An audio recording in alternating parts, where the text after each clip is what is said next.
ఉమ్మడి నెల్లూరు జిల్లాలో ఎన్నికల ఏర్పాట్లు చివరి దశకు చేరుకున్నాయి. 10 అసెంబ్లీ నియోజకవర్గాలకు సంబంధించి ఈవీఎంల పంపిణీ పూర్తయింది. జిల్లా వ్యాప్తంగా 24,41,902 మంది ఓటర్లు 2,953 పోలింగ్ కేంద్రాల్లో ఓటు హక్కు వినియోగించుకోబోతున్నారు. ఈవీఎంల పంపిణీని ఆర్ఓ మలోలా పర్యవేక్షించారు. ఇక ఈవీఎంలలో ఎలాంటి ఇబ్బందులు ఏర్పడకుండా అన్ని జాగ్రత్తలు తీసుకుంటామంటున్న ఆర్ఓ మలోలాతో మా ప్రతినిధి దేవకుమార్ ఫేస్ టు ఫేస్. ఎన్నికల పోలింగ్ జరగనుండడంతో ఆ పోలింగ్ సంబంధించిన నిర్వహణ ఏర్పాట్లను నెల్లూరులోని ప్రియదర్శిని కాలేజీలో కొనసాగుతూ ఉన్నాయి. దీనికి సంబంధించి ప్రస్తుతం మనతో పాటు రిటర్నింగ్ ఆఫీసర్ మలోలా గారు ఉన్నారు. ఆయన అడిగి మరిన్ని వివరాలు తీసుకున్నాం. సార్ చెప్పండి సార్, ఏర్పాట్లు ఏ విధంగా సాగుతున్నాయి? నమస్కారం అండి. ఇప్పుడు మీరు గమనిస్తూ ఉన్నారు, పోలింగ్ అధికారులకు అందరికీ కూడా ఇక్కడికి రావడానికి ట్రాన్స్పోర్టేషన్ ఏర్పాటు జరిగింది. వాళ్ళకు బ్రేక్ఫాస్ట్ అరేంజ్ చేసి బ్రేక్ఫాస్ట్ అయిన తర్వాత ఇక్కడ కూర్చోబెట్టడం జరిగింది.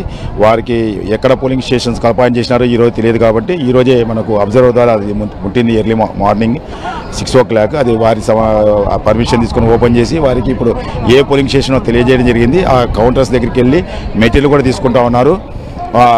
ఇప్పుడే అందరూ కూడా మెటీరియల్ తీసుకొని వెరిఫికేషన్ చేయడం జరిగింది. ఇప్పుడు ఈవీఎంస్ కూడా వెరిఫికేషన్ జరుగుతూ ఉంది.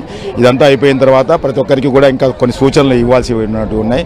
అవన్నీ ఇచ్చిన తర్వాత లంచ్ కూడా చేసిన ఇప్పుడు 11 గంటలకు స్నాక్స్ కూడా ఇవ్వడం జరుగుతూ ఉంది. 1 గంటకు 10:30-1 గంట ప్రాంతంలో లంచ్ చేసేసి అన్ని డౌట్స్ క్లియర్ చేసేసి అందరి టీములు వచ్చిన తర్వాత ఇంకా ఎవరైనా ఒకరిద్దరు ఆబ్సెంట్ అయితే ఇప్పుడు అనౌన్స్ చేస్తున్నాం. వాళ్ళకు వార్నింగ్ కూడా ఇస్తున్నాం. అట్లా ఎవరు అట్లా ఖచ్చితంగా రాలేని పరిస్థితి ఉంటే దాంట్లో తక్కువ పర్సెంటేజ్ ఉంది, అది వాటిని రీప్లేస్ చేసేసి ఖచ్చితమైన టీం అంతా కూడా ఎవరైనా పెట్టాలో వాళ్ళతో ఇప్పుడు రోడ్డు బస్సులు కూడా అన్నీ రెడీ ఉన్నాయి. వాటిలో పంపించడం జరుగుతుంది వాళ్ళ యొక్క పోలింగ్ స్టేషన్స్. సార్ అలాగే మీకు ఇంకా సూచనలు ఇవ్వాలి, సలహాలు ఇవ్వాలి అంటున్నారు. ఈ ప్రక్రియ అంతా అంటే పోలీస్ స్టేషన్లకు తరలింపు ప్రక్రియ అంతా కూడా పూర్తి అయ్యేదానికి ఎంత సమయం పడుతుంది? ఇప్పుడు ఆల్రెడీ వాళ్ళకు 3 సార్లు ట్రైనింగ్ ఇవ్వడం జరిగింది. పీఓస్, ఏపీఓస్కు, ఓపీఓస్కు ఒకసారి ట్రైనింగ్ ఇవ్వడం జరిగింది. మేము సూచనలు అంటే ఇక్కడ ఏంటంటే ఇప్పుడే హాల్లో మనము మెయిన్ బ్లాక్లో హాల్లో ఈవీఎంస్ను కూడా మనం పెట్టడం జరిగింది. అక్కడ ఈ పీఓలను, ఏపీఓలను పిలుచుకొని వెళ్ళి ఎవరైనా కానీ ఇంకా ఎలా కనెక్ట్ చేయాలి, ఇది చాలా కనెక్ట్ చేయటం 3 ఈవీఎంస్లో BU, CU and VVPAT connect చేయడం అనేది ఇంపార్టెంట్. అది ఖచ్చితంగా తెలుసుకోవాలి. ఇంకా ఎవరికైనా డౌట్స్ ఉంటే దాన్ని క్లారిఫై చేయడం జరుగుతుంది. సెక్టర్ ఆఫీసర్స్ తీసుకుపోయి వాళ్ళకు కనెక్ట్ చేయడం చూపించడం జరుగుతుంది.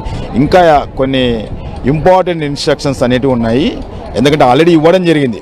ఒకసారి పునశ్చరణలాగా మళ్ళీ మర్చిపోకూడదని చెప్పేసి అటువంటి ఇంపార్టెంట్ ఇన్స్ట్రక్షన్స్ మాత్రం లాస్ట్ ఒక 10 minutes మాత్రమే ఇవ్వడం జరుగుతుంది.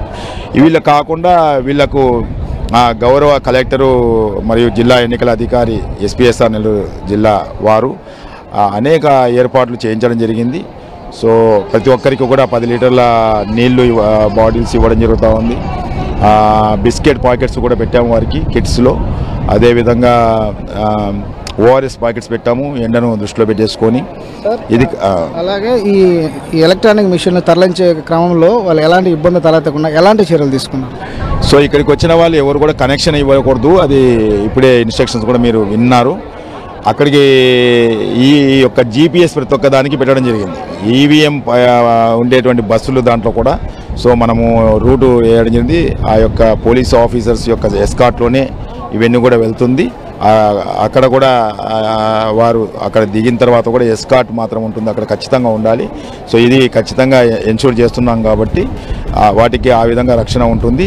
రేపు మాత్రమే వారు కనెక్ట్ చేసేసి వీటిని 5 గంటల తర్వాత ఈ యొక్క క్యాండిడేట్స్కి సంబంధించిన ఏజెంట్ల సమక్షంలో, పోలింగ్ ఏజెంట్ల సమక్షంలో మాక్ పోల్ కోసం మాత్రమే వాళ్ళు కనెక్ట్ చేయడం జరుగుతుంది. ఇప్పుడు పోలింగ్ కేంద్రాల్లో ఏదైనా ఈవీఎంలు మొరాయించడం కానీ టెక్నికల్ ప్రాబ్లమ్స్ కానీ వచ్చినప్పుడు అవి ఏ విధంగా సాల్వ్ చేస్తున్నారు? సో దీనికే 3 బెల్ ఇంజనీర్లు వేయడం జరిగింది. వారికి కూడా ఏ లొకేషన్స్ను మనం ఇవ్వడం జరిగింది. ఇది కాకుండా 5 మంది ఏఆర్ఓస్ నా కింద ఉన్నారు. వారికి కూడా ఇప్పుడు జీపీఎస్ ఇవ్వడం జరుగుతూ ఉంది. వాళ్ళ వెహికల్స్ కూడా వాళ్ళ దగ్గర కూడా రిజర్వ్ పెట్టడం జరుగుతూ ఉంది. ఇట్లా మనము దూరంగా ఉండే వాళ్ళకు 2 సెక్టార్స్ దగ్గర కూడా రిజర్వ్ ఈవీఎంస్ పెడతా ఉన్నాం. వాళ్ళు రీప్లేస్ చేయడం జరుగుతుంది. సో సెక్టర్ ఆఫీసర్స్కి ఇప్పటికే మనము అనేక రకాలుగా ట్రైనింగ్ ఇవ్వడం జరిగింది. బిఎల్ఓలకు ట్రైనింగ్ ఇవ్వడం జరిగింది. అనేక మందికి ట్రైనింగ్ ఇవ్వడం జరిగింది. కాబట్టి ఇప్పుడు ఇది కాకుండా ఏఎల్ఎంటీస్ ఉన్నారు, బాగా ట్రైనింగ్ పొందిన వాళ్ళు. ఈవీఎంస్ పైన ఎలా కనెక్ట్ చేసేయాలో అదంతా తెలుసుకున్న వాళ్ళు ఉన్నారు. వాళ్ళు 12 మంది ఉన్నారు. అందరినీ మనం పెట్టేసుకొని ఈరోజు ఎట్టి పరిస్థితుల్లో ఇవి 99.9% జరగదు. ఓన్లీ కనెక్షన్ సరిగ్గా వేయలేకపోయినందువల్ల అందువల్ల ఆ కనెక్షన్ అనేది అందరికీ తెలుసుకుంది. ఇప్పుడు సెక్టర్ ఆఫీసర్స్ 34 మంది ఉన్నారు. వాళ్ళకి ఒక్కొక్కరికి 10 మంది కంటే లేదు, ఈజీగా వాళ్ళు ఆ యొక్క దాన్ని హ్యాండిల్ చేయగలుగుతారు. ఆ నమ్మకం ఉంది. ఎక్కడ కూడా ఆ సమస్య రాదని చెప్పేసి వాళ్ళకు కూడా ఈవీఎంస్ రిజర్వ్ ఈవీఎంస్ వచ్చాం. 5 మంది తహసీల్దారులు ఉన్నారు. సో వాళ్ళు కూడా చేస్తారు కాబట్టి ఎటువంటి ఇబ్బంది ఉండదని ఆ ప్లాను ఆల్టర్నేటివ్ ప్లాన్ కూడా మా దగ్గర ఉందని చెప్పి తెలియజేస్తుంది. ఈ పోలింగ్ సంబంధించిన నిర్వహణ ఏర్పాట్లు కూడా ముమ్మరంగా సాగుతున్నాయి. ఈ ప్రక్రియ అంతా కూడా సాయంత్రం లోపు ఇది పూర్తి అవుతుంది. అందరూ కూడా ఎవరైతే ఎన్నికల సిబ్బంది ఉన్నారో వాళ్ళంతా కూడా ఈ ఈవీఎంలను తీసుకొని సాయంత్రం లోపు ఆయా కేంద్రాల్లో చేరుకుంటారు. అదే ఈవీఎంలను తరలించే ప్రక్రియలో ఎలాంటి అవాంతరాలు అవాంఛనీయ సంఘటనలు జరగకుండా పటిష్టమైన పోలీసు బందోబస్తు ఉందో, అదేవిధంగా జీపీఎస్ను కూడా ఉన్న వాహనాలను కూడా ఏర్పాటు చేయడం జరిగిందనేసి రిటర్నింగ్ ఆఫీసర్ మలోలా గారు చెప్తున్నారు. వీడియో జర్నలిస్ట్ ప్రదీప్తో దేవకుమార్, 10 టీవీ, నెల్లూరు.